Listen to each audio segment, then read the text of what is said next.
All right. Happy Friday, everyone. Welcome to a mindfulness experience with access to Integrative Medicine Health Institute. AIM is the first 501c3 nonprofit in the Washington, D.C. metro area to provide integrative medicine services to patients who face financial barriers to care or terminal illness. The office is a global leader in integrative medicine, focusing on professional development and community outreach. The center takes an evidence-based, whole-person approach to the health, wellness, and well-being services it provides to the GW School of Medicine and Health Services, faculty, students, trainees, and staff. Today we have with us a familiar face, Chris Palmer and Ilana Rubin. Chris is continuing his wellness talk series that he started with us earlier this summer. Today he will discuss Living Well to Die Well. An end-of-life activist, he retired from American University's School of Communication as a distinguished film producer in residence. Chris is also the author of Achieving a Good Death, a practical guide to the end of life. Ilana Rubin is a warm-hearted, experienced certified nature and forest therapy guide and the founder of Kindred Nature. Since 2021, she has guided restorative experiences with nature and community to foster resilience, inner radiance, and a sense of belonging. I'll turn it over to Dr. Kogan. Okay, well, thank you. Thank you, Stephanie. Let me start by welcoming, if you have never been to this meeting before, welcome. Today is a somewhat of a different setup. As you see, we have a new Zoom link. We have some changes at GW, which we're still trying to process. They're not all great. Janet position was terminated as of yesterday, and so is the Office for Integrative Medicine has been terminated. So we're trying to see this in a semi-positive way because we know why this happened. It has nothing to do with the institution going negative against integrative medicine. It's simply that institution is in a very deep financial trouble, and they have let go of a lot of people yesterday. There was a massive layoff. So if you're gonna, I'm not gonna speak to the details of it just because I don't know, but also because I will refer you to the just public guidance on this. I'm sure there will be multiple information at GW. So this applies only to the Office of Integrative Medicine. Jennifer, it's a good question. I don't know what we can do at the moment. We don't have guidance as to how things will shape up. But as you can see, the program continues. The famous show must go on, right? So show will go on, thanks to Steph and the fact that now officially, immediately, the meeting has been moved to the AIM. We will continue maintaining GW affiliation. We will figure out what happens with the Office of Integrative Medicine. It may just get transitioned formally into the AIM. If that happens, hopefully Janet will just simply stay as an AIM employee, but we don't know any of these details. There is a budget. There's a lot of conversations that needs to happen. I think we will work through this, and maybe it's an actually really positive opportunity in a certain way because, as you'll have seen in the past, in the last 12 months, GW has been under a lot of various stressors. So for time being, it's possible that that this actually is going to help us to grow. So again, this does not relate to anything clinical, so hold off of asking any medical questions because we're only talking about currently Office of Integrative Medicine and AIMS educational opportunities and activities. Things that are related to, there is no more GW medical services. They're all discontinued effective on July 1st. There is no more George Washington University medical enterprise. It's fully sold to UHS. It's a public information. You can look it up. So if you were my patient at MFA, you are going to be now a patient at CMG, which is a new company called Capital Medical Group. And the guidance will go to you. You will get a letter of notification as to how things will proceed forward. including where you will be seeing me because the building is changing as well. So, um, so no, GWCIM is completely fine. This has nothing. GWCIM is more than fine, is doing really well. This has nothing to do with GWCIM. Again, let me clarify all these pieces for people who don't, maybe a little bit confused. So we have George Washington University, the Office of Integrative Medicine, with Janet being administrative director, was under that. We have now Capital Medical Group, which is former medical faculty associates, and GW Center for Integrative Medicine is completely independent. All these three entities have nothing to do with each other. Financially, they were operating completely differently, and they will continue so. The difference is that for time being, Office of Integrative Medicine is in suspension because we don't know where it will live. And likely it will live under the AIM, but I will give you more clarification as time comes. And it's possible we'll find finances to restore it at the GW. We simply don't know.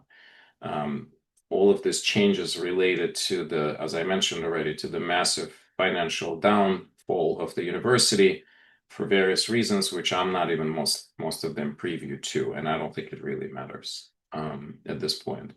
So how about this? Let me cover one important topic, healthcare related, and then if there are still additional questions, please let me know. I will try to address them as much as I can. Chris and Ilana, I'm so sorry, guys. You are our first scheduled speakers who end up in a little bit of this administrative debacle. So I'm going to take 5 minutes of your time. I apologize for that. But my healthcare update is very quick. There are two quick things. Well, one is those of you who are right now in DC, right in the middle of it. So the situation is quite bad. And I decided to talk a little bit how you can minimize this air quality pollution problem.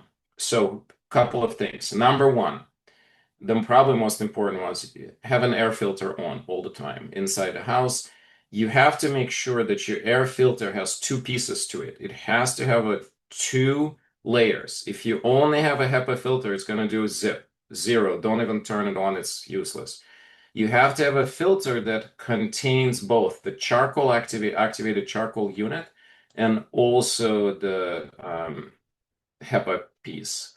So I'm going to put in the chat a recent review just from a few weeks ago on it's like the best air purifier review. So this is the air purifier review on a low cost, and this is New York Times, on a low cost units.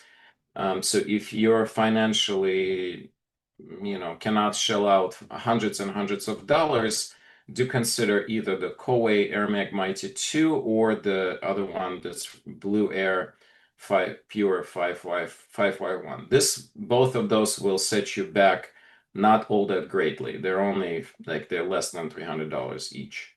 And then I'm also gonna give you, and I'm actually gonna give you specific links to all of these filters in case you need to see them on Amazon. And then I'm gonna give you a much higher unit information, which is the Oasis air filter, which we tend to recommend more for people who have very specific health issues. For example, if you have a mold toxicity or you have severe asthma and you need to really be 99.9% purification level, I'll give you two units I give you a one unit that is 1 unit for average size room. So it's coming into this. So this is an average size room. And then I'm going to give you a whole house setup. Now, these are way more expensive systems. Again, if you're looking for something cheap, look at that New York Times, and I'll give you links to that. But if you're looking to the kind of one of the best on the market, this is the system that I'm going to give you. So they're filtering 99.9% versus 95%. So there's a small difference. And this is a whole house system with multiple units. Okay. So then I'm going to give you two quick links to the Koei Air Mag Mighty 2. So, and then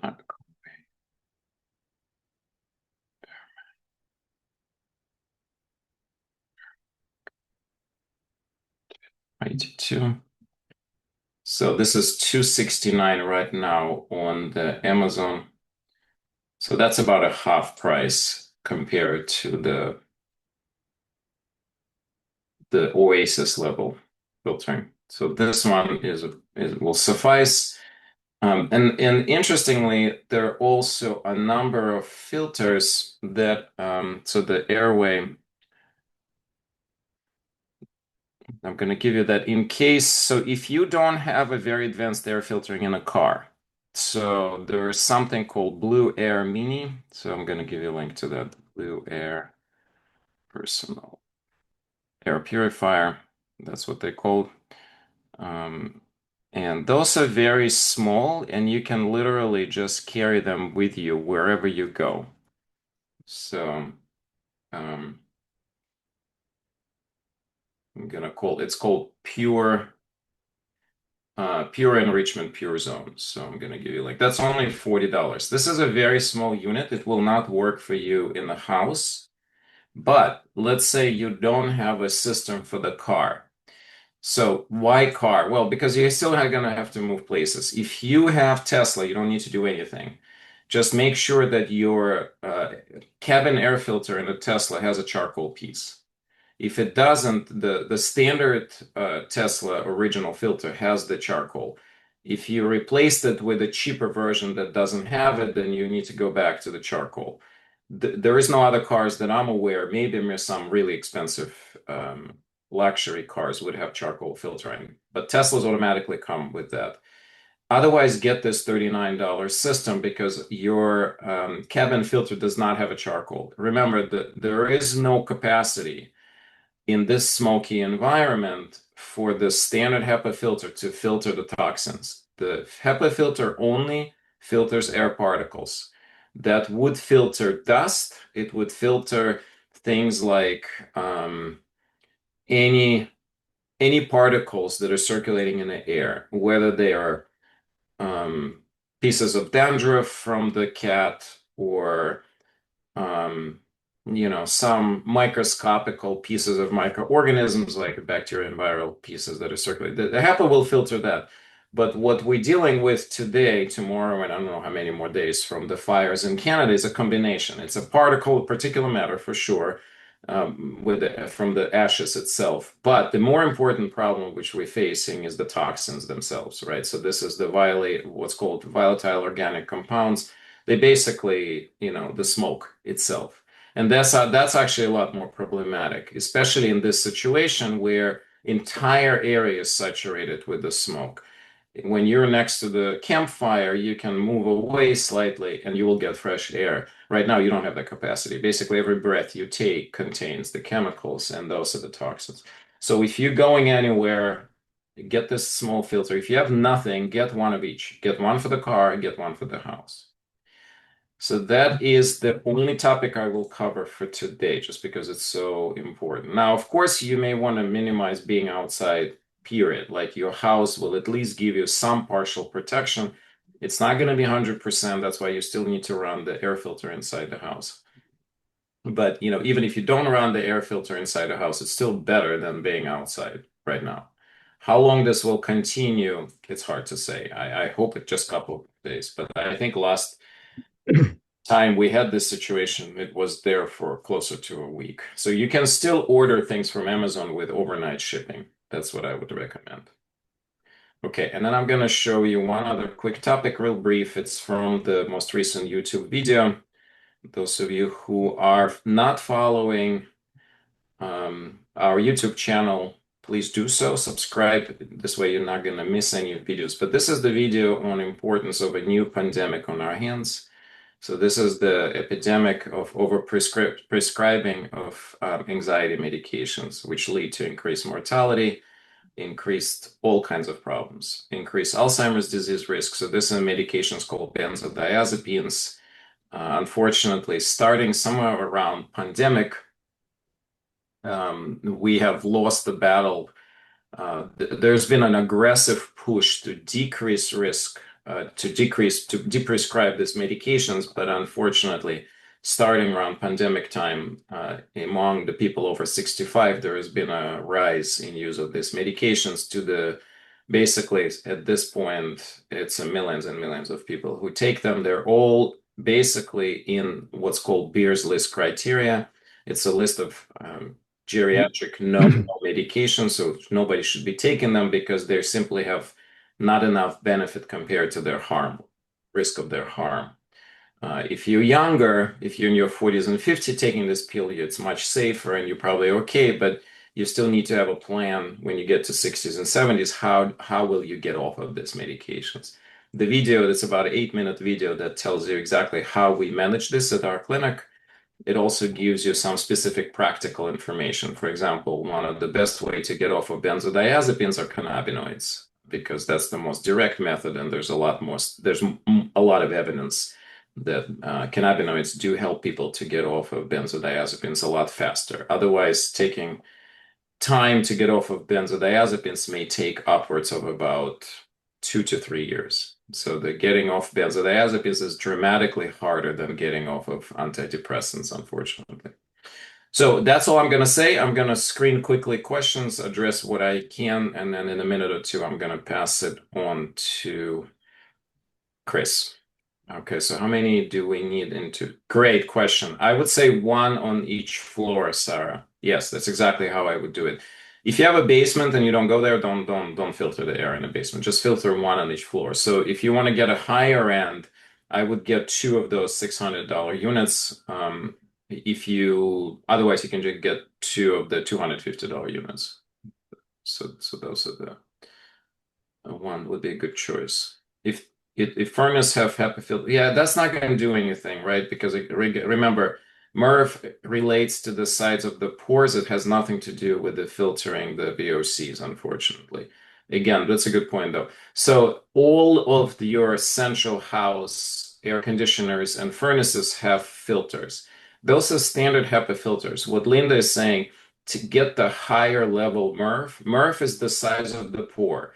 The higher the number, the lower, the smaller the pore, the more capturing of particles the filter will do, but it will not do anything to the chemicals, right? So it's only going to capture, it's only going to entrap the particles. And it's still a good thing to do. So make sure your MERV is at least at 10. That's what I recommend. 16, the problem, Linda, that you need to know this. The problem with 16, if you have an old system, it may kill it. High level MERV will overstrain the system. So unless your system designed for very high MERV, I never recommend 16. It'll basically shorten the life of the furnace by twofold, roughly. So you really need to decide between the life of the unit and how much electricity you want to pay, because you're also going to spend more money on electricity or in a winter gas, or if you want to filter it more. So I typically tell people get about 10 to 12. Most of the time, for most particular matter, that suffice. So let's see.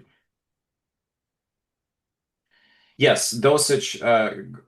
Great question, Jennifer. So the dosage of benzodiazepines is very important. The higher the dose, the higher the risk.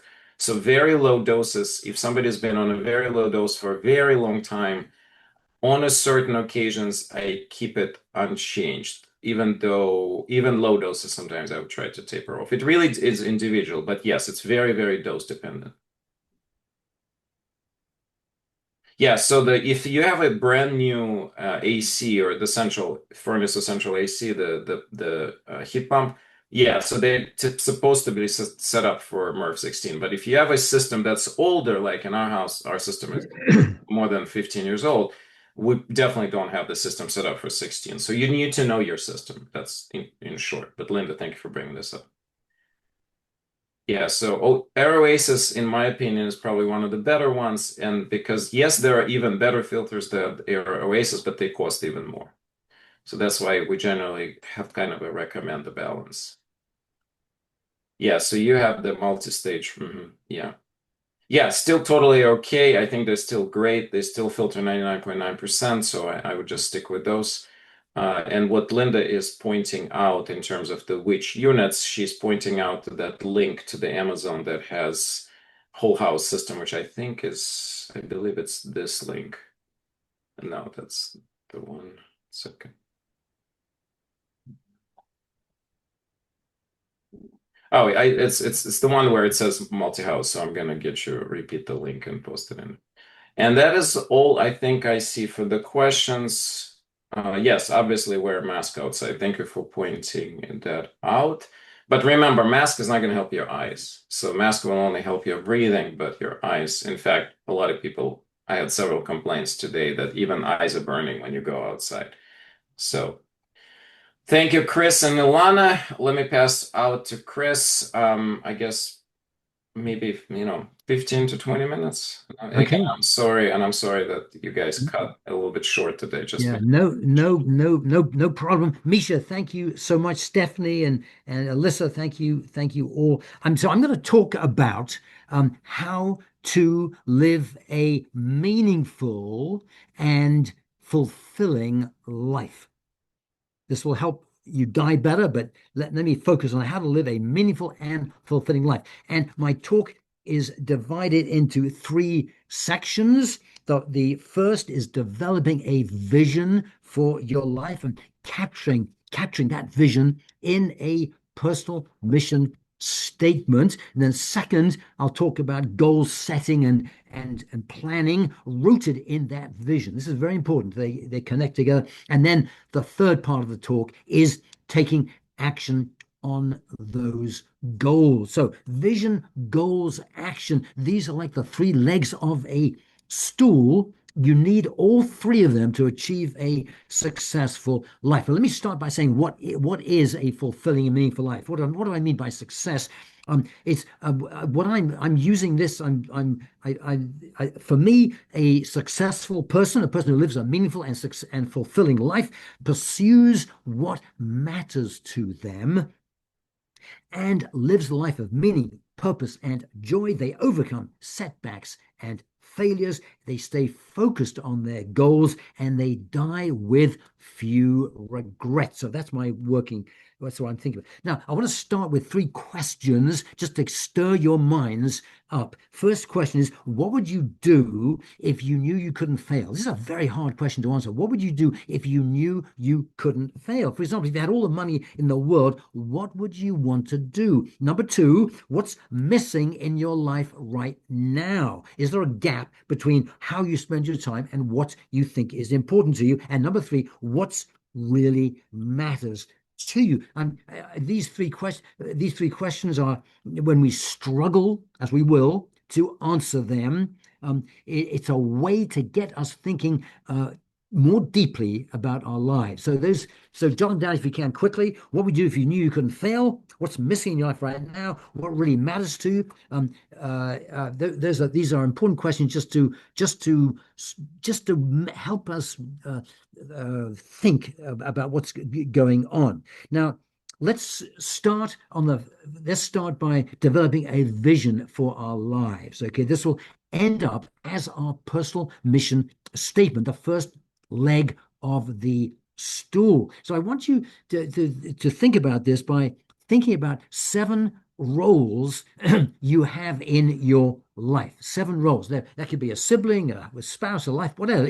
I'll come back to it, but I want you to think of 7 roles. I want you to structure your personal mission statement around those seven roles. But I want to give you the first role in your life. This is the role of self-development and renewal. Self-development and renewal. You have to take care of yourself before you can take care of anybody else. And there are 4 dimensions to this idea, this notion of self-development and renewal. They are physical, social and emotional, mental, and spiritual. And it's pretty obvious what they mean.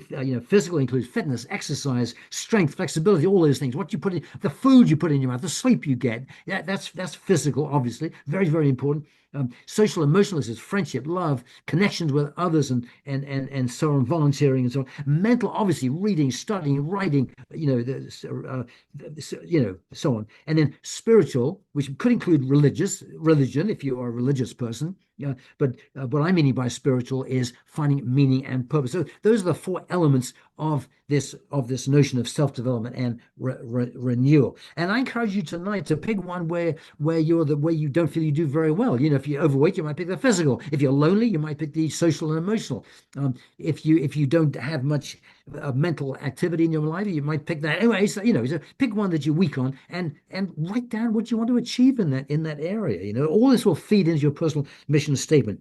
Anyway, so your first role is self-development and renewal. And now tonight, I want you to come up with six more. With six more. And by roles, I don't mean role acting in a play and something. No, I mean your key responsibilities and relationships. Okay, by identifying these roles, these 7 roles, you create a variety of perspectives from which to examine your life. And if you're wondering what I mean by roles, well, if you have some examples are sister, brother, husband, life partner, wife, mother, father, grandparent, friend, mentor, role models, team member, communicator, and so on. By the way, I'm taking these from a document you can get from me. It's my 50 tips document. Just write to me. You can get my email from Stephanie or Misha, and just write a brief. Just say on the email, send 50 tips, and I'll send you this 6-page document as a gift, as a handout, and it summarizes some of the key things I think people need to know to live a good life. Okay, so you need to succeed in every one of those 7 roles, including the first one, self-development and renewal. If one is neglected or if you fail at one, your life will feel unbalanced and unfulfilled. We've all heard of the highly successful CEO or surgeon who earns a big salary, but who is estranged from their 16-year-old daughter.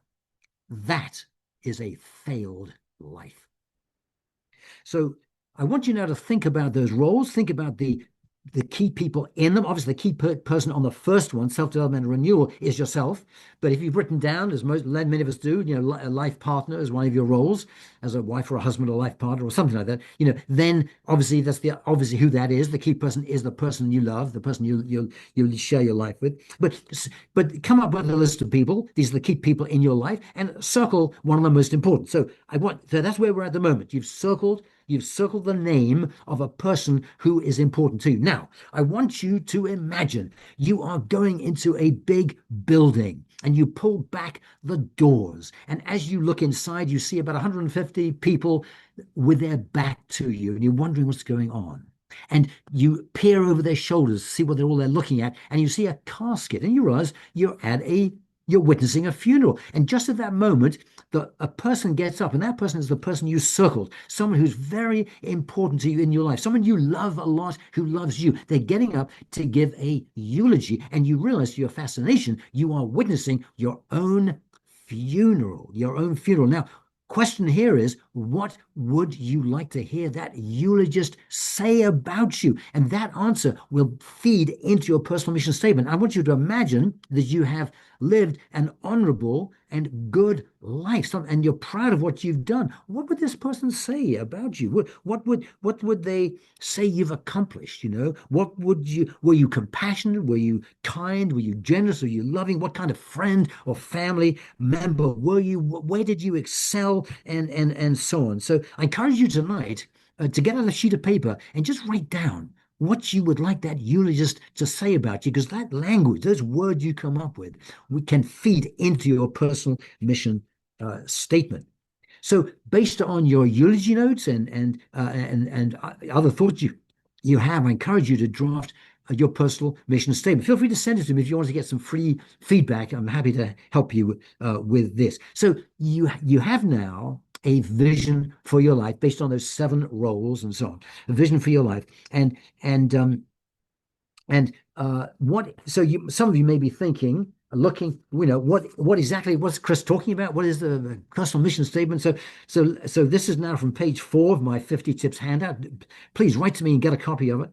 And on number 14, page 4, I wrote, in creating your personal mission statement, you are beginning to write the story of your life.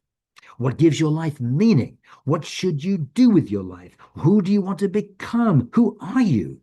What do you stand for? What is your life fundamentally about? What matters deeply to you? I liken this idea of a personal mission statement to this metaphor. Imagine you are a pilot and you get on your plane in, let's make this up, in Dulles, and you're flying to Los Angeles, and you have a flight plan, which is your personal mission statement, right? So you get on the plane and you take off. And do you keep a straight track to LX? Of course not. You've got turbulent air in front of you, and you move around it. You nap off for a bit. You go to the bathroom. You talk to your co-pilot. All sorts of things go wrong, and you get offline. But what do you do when you get offline? You refer to your flight plan and you get back online. And this is what life's about. When you go off track, and we all go off track, we lose our temper. We do something deceitful. We do something wrong. We don't tell the truth. We make mistakes all the time. And what you do is, you just look at your personal mission statement and start again. You apologize, you try and make up for what the mistakes you made, but you start again and try and live up to your personal mission statement. So I love that metaphor of the plane and the flight plan. And remember, your personal mission statement, your credo, your vision for your life is never finished. It's organic. It's always a work in progress, like each of us is a work in progress. So far, we've focused, I'm just keeping an eye on the time, 2:34. So far, we've focused on setting an ambitious and inspiring vision for our lives and capturing it in a personal mission statement. Very important to capture it in writing. Don't hold it in your head. Get it out of your head onto paper. Now we'll focus on the second leg of the stool. We'll focus on making our personal mission statement operational by setting goals and planning. So setting goals means taking your personal mission statement and getting specific. In fact, getting so specific that you can plug the actions into your calendar when you do your weekly planning. So setting goals is as you all know, is a powerful process. Without goals, our lives are essentially drifting. We go along haphazardly, not good. Goals turn our vision, as articulated in our personal mission statement, into reality. It's important to put your goals in writing. Don't keep it in your head. Get it in writing so they are more concrete, meaningful, and real. Setting goals means getting more specific with what you want to accomplish, getting more specific with when you want to accomplish it, getting more specific with how you're going to do it, getting more specific about the help you want, and getting more specific about who you need that help from. In goal setting, you break the action down into smaller pieces with great specificity. Tony Robbins calls this chunking.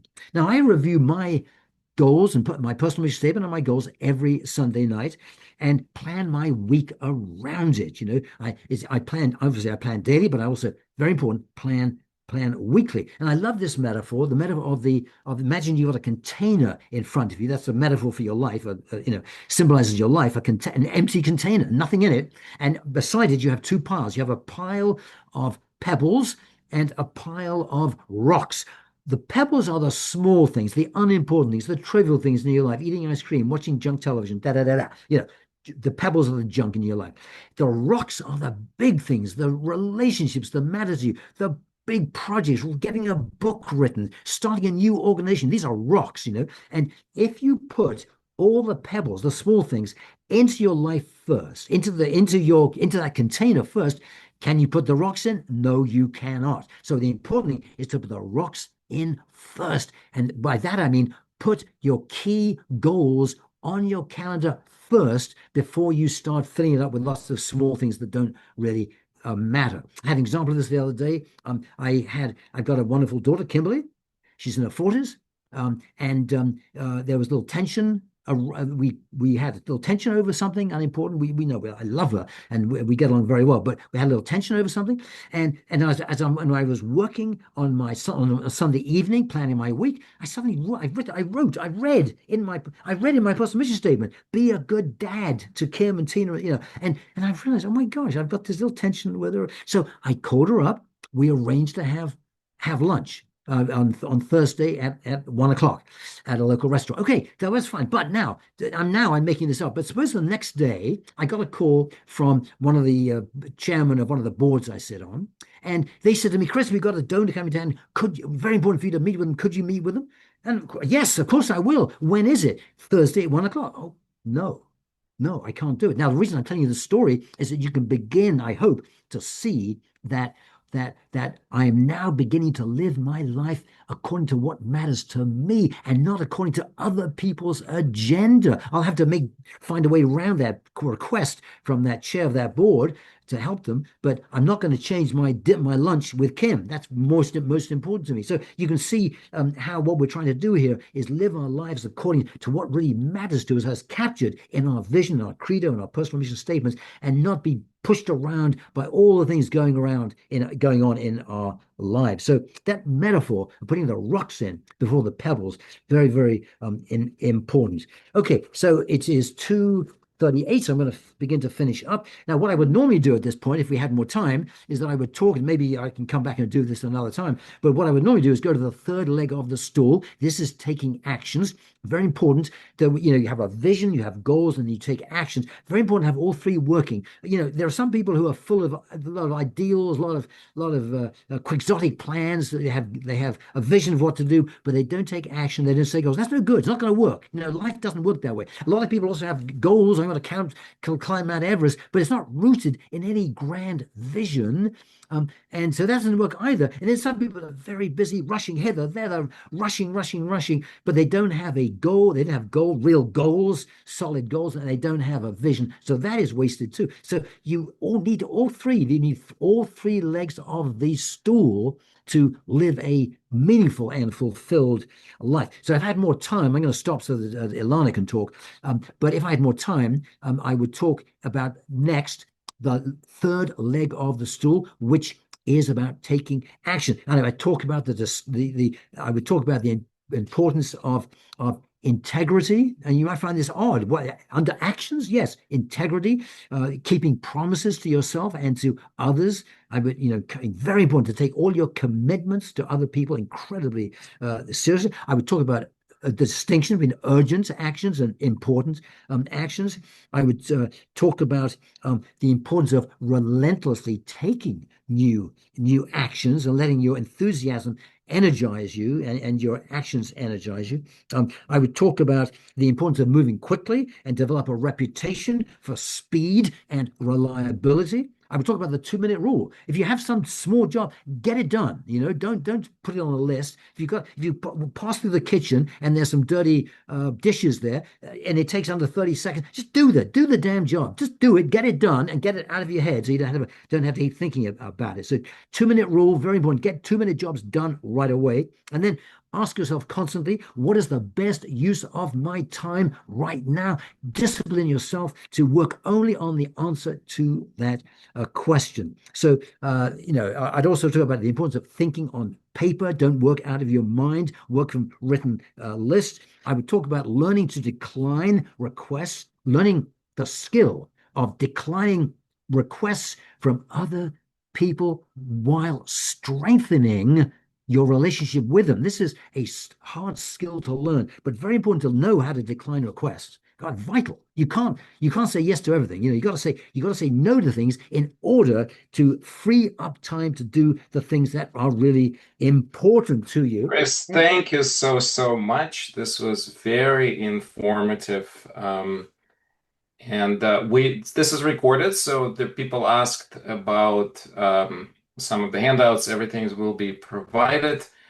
So now in the last 20 minutes, let's welcome Ilana to move us from slightly activated topic and towards kind of a more relaxing second part of the presentation. And unfortunately, we can't easily experience nature in the smoke, but it's actually kind of perfect, Ilana, I think, since we can't experience nature this way, we'll experience it in the way that you have done many times with us. Thank you so much. Well, thank you so much. Thank you, Chris, for sharing that inspiration. I'm curious to hear what else the next parts are and the introductions from Misha and all. So I'm Ilana. If it helps you remember, it rhymes with iguana. And my practice is Kindred Nature, which I started about 5 years ago to support people in reconnecting with nature and community. And if anyone's having trouble hearing me or the volume mix isn't right, please just let me know. But yeah, so I guide nature and forest therapy, also known as forest bathing. And in this kind of practice, we're not like literally taking a bath out in the woods. The forest bathing term is more inspired by this sense of, when you do take a bath, you immerse your body in the water. So in forest bathing or nature and forest therapy, we're immersing ourselves through our senses in the natural environment. So that's what's meant by that. And there's lots more I could share about it, but I want to just kind of help to transition us a little bit with a little reading. I'm going to just share a poem, and this is called Woodland U by Jared K. Anderson. It's easy to look at the contours of a forest and feel a bone-deep love for nature. It's less easy to remember that the contours of your own body represent the exact same nature. The pathways of your mind, your dreams, dark and strange as sprouts curling beneath a flat rock. Your regret, bitter as the citrus rot of old cut grass. It's the same as the nature you make time to love, that you practice loving. The forest, the meadow, the sweeping arm of a galaxy. You are as natural as any postcard landscape and deserve the same love.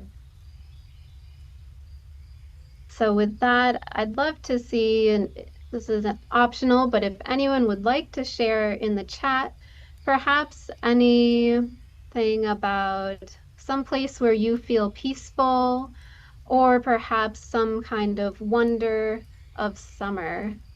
And you can just take your time, put something in the chat if you like, or if you prefer just to hold that with yourself, just bring that to mind. Anything about a peaceful place or a wonder of summer. And actually, as I'm saying this, I'm looking out my window, and this doesn't happen very often, but at my bird feeder, there's a pileated woodpecker right now, which is our largest woodpecker, like this big. And they're just like several feet away from me right now. So that's pretty incredible because it's been maybe a year at least since I've seen one at my bird feeder. Um, all right, and I'm looking out of my window. Just in front of me, there's a robin sitting on a small tree branch and hugging a huge tree in the park. Walking in a summer evening when the traffic has stilled and fireflies circulate, and perhaps more too. In summer, I find that, every season offers us different kinds of invitations for ways to reconnect with nature. And for me, and through the way I guide, I think of it not just as connecting with nature outside of us, but reconnecting with and remembering ourselves as part of nature too. When we think of, origins of humans, we didn't come somehow from something separate from nature. We are of nature, but sometimes we may forget and feel that there's this separation between like humans and nature. But that's just a line that we've made up.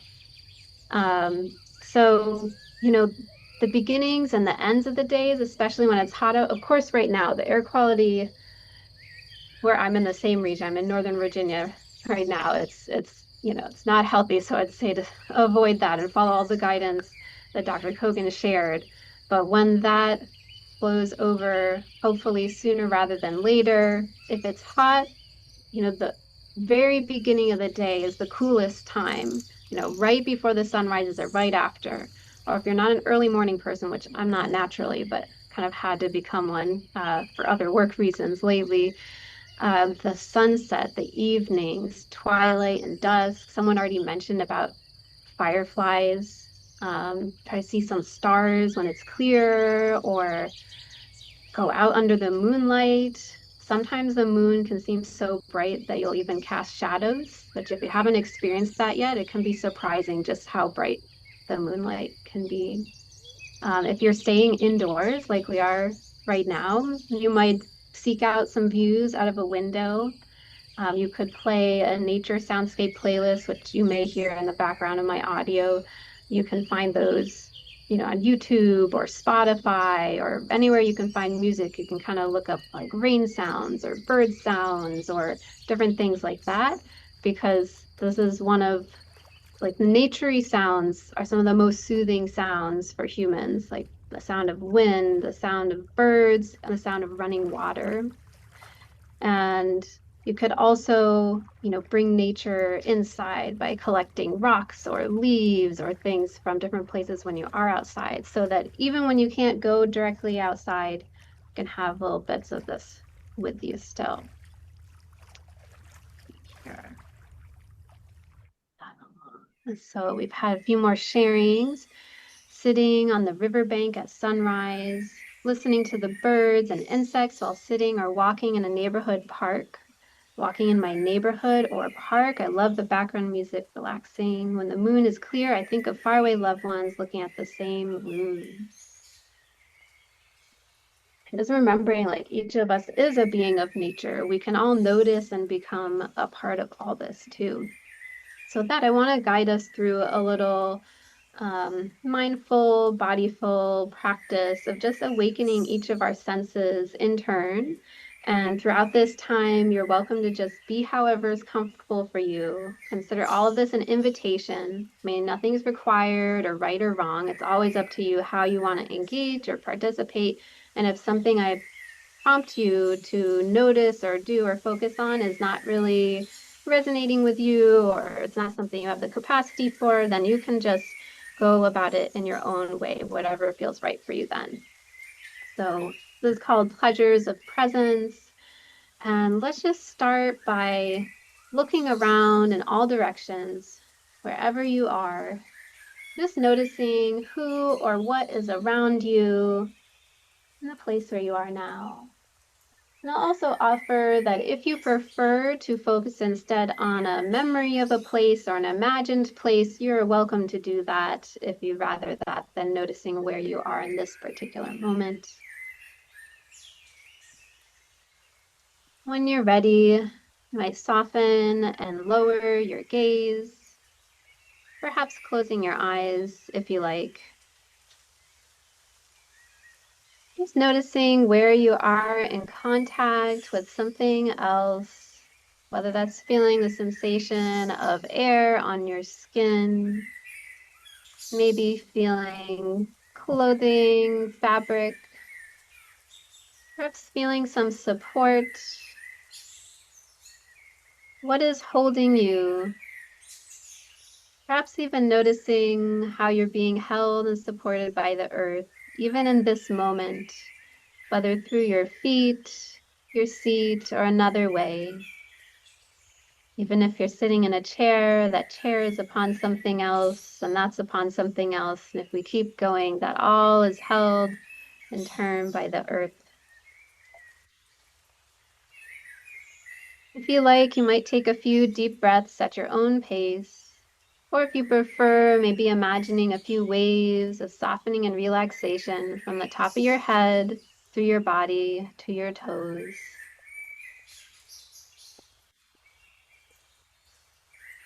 Knowing that simply by breathing, we're connecting with the beings and world around us. And also just as beings made of so much water, We're connected with everything else that has water. The great water cycle over time, passing through trees and rivers, rain, into our food and water, to our bodies, and back to others around this planet in time. Perhaps noticing any sounds, whether these sounds are where you are, or coming through the speakers, or any sounds you remember enjoying. Perhaps noticing any high-pitched sounds, or any low or deep sounds. Perhaps any somewhere in between. If you like, you might even add your own sound to the soundscape, whether with your breath, other movements, or however you like.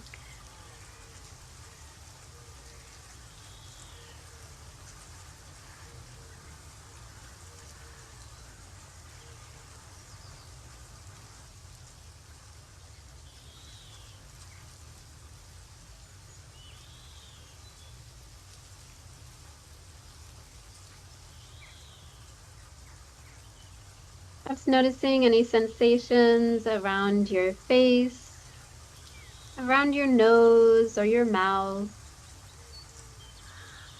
exploring different ways to breathe, sniff, or taste the air, or just noticing the temperature, moisture, or dryness, stillness, or movement around your face.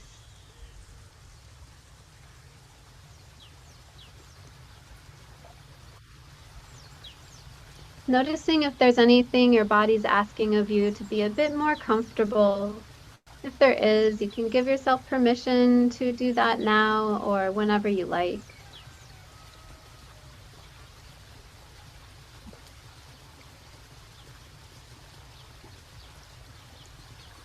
I wonder if there's anything you might be enjoying in this moment. If there is, you might just invite that to linger with you a little longer.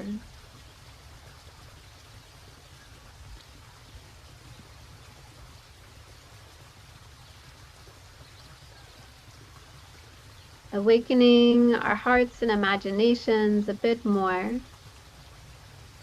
Perhaps beginning to wonder or imagine what it might be like to be a drop of water. I wonder, as a little bit of water, where you might be, where you might journey or travel, who or what you might encounter along the way.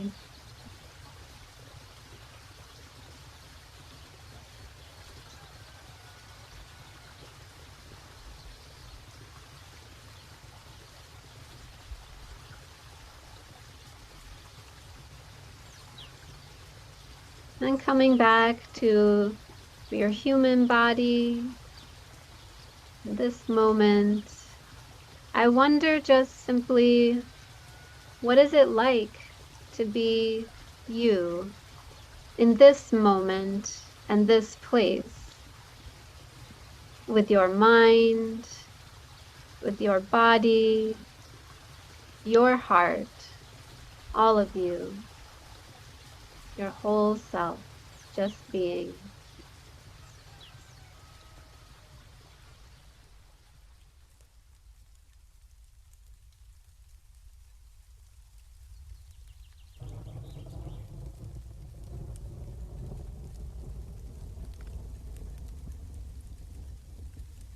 When you're ready, we'll begin to come back together as a group, perhaps beginning to lift your gaze or open your eyes, just allowing your eyes, your sight to go wherever you like for a moment.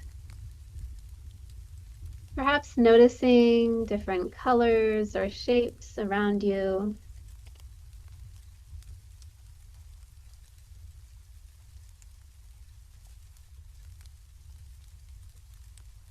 Now, as we come back together, if you like, you're welcome to share in the chat anything you want to share of what are you noticing? What are you noticing? And always of noticing, all kinds of noticings are welcome. And as folks may be sharing there, I'll just read a few more of the earlier sharings. When the moon is clear, I think of faraway loved ones looking at the same moon that was shared before. I find it peaceful to do macro close-up photography in nature of flowers, leaves, birds, insects, and patterns in nature. And perhaps we're also noticing some things we're sharing within us, with ourselves. I'll just share a few things I've gathered here. This, I'm not sure, but I think it may be a fossil or an imprint of a plant from a beach over in Maryland. I know that's where I got it, but I don't know exactly what it is. Here's a leaflet from a sumac leaf. We have old balsam fir needles. This is from some of our mountains. Who knew that we actually do have a few balsam fir trees up in Shenandoah National Park?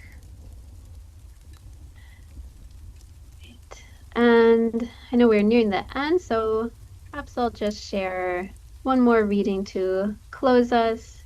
And I'll also offer, I see Jennifer showing a rock as well with fossils in there. Very neat. Thank you for sharing.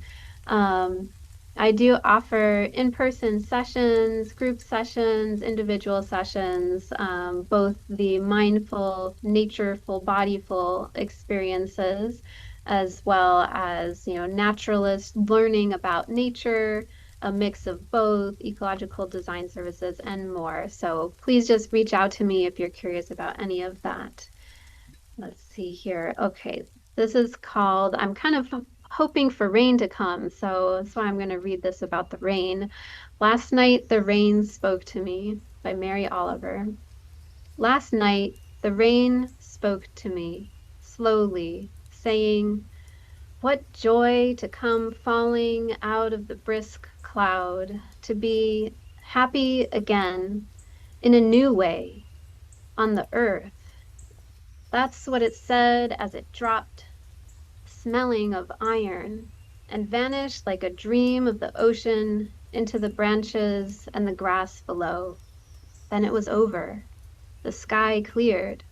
I was standing under a tree. The tree was a tree with happy leaves, and I was myself. And there were stars in the sky that were also themselves at the moment, at which moment my right hand was holding my left hand, which was holding the tree, which was filled with stars and the soft rain. Imagine, imagine the wild and wondrous journeys still to be ours. That concludes my little mini session. Thank you all. I'll pass it back to Stephanie and Misha. Thank you, Ilana, so much. Thank you, everybody. This is the new link, so we'll see you all at this link next Friday. Steph, do you know who we have next Friday? Yes, next week we have David Fakunle, I believe that's how you pronounce the last name, and JD Talasik. JD is going to do a mind-body practice, I presume. Yes. And what will David talk about? I'm not quite sure yet, but Stay tuned. stay tuned, everyone. Thank All you, right. Ilana. Thank you, Chris. So we're going to stop recording here. And if you're my patient at CMG